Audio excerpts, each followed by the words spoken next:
Ethan didn't believe in love at first sight. He believed in rent being due on the first of the month, in coffee being black, and in keeping his heart locked away where no one could touch it. Then Ryan walked into the cafe on that rainy Tuesday, and suddenly Ethan was terrified of how quickly all those rules could shatter. Ryan was trouble that much Ethan knew from the easy confidence in his stride and the kind of smile that made people forget how to breathe.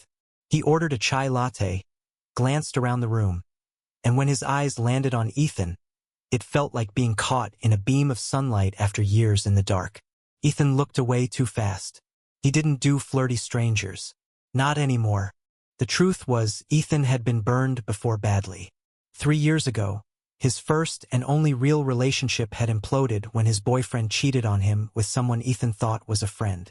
The betrayal had left scars he still traced at night when he couldn't sleep. So when Ryan asked, "Mind if I sit here?"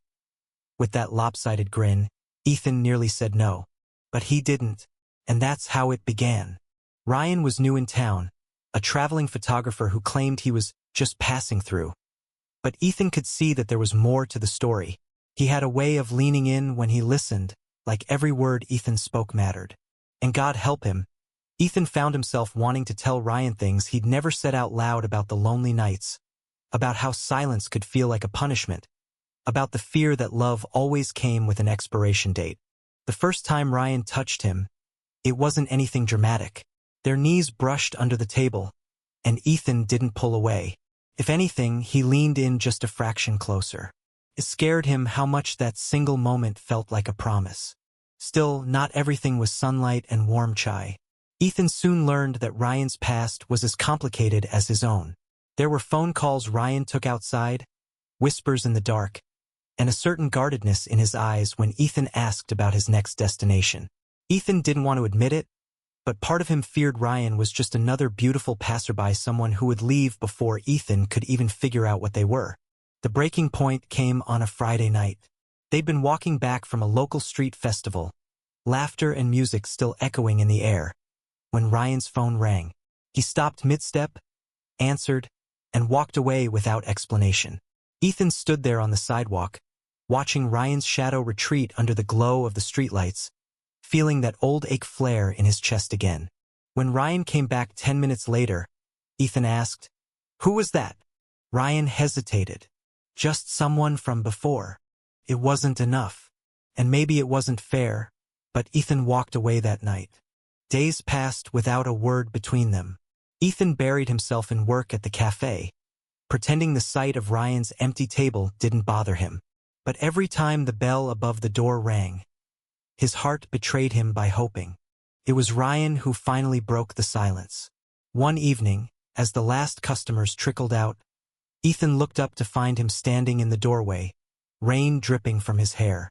He didn't say anything at first, just crossed the room and stood there, breathless, as if he'd run the whole way.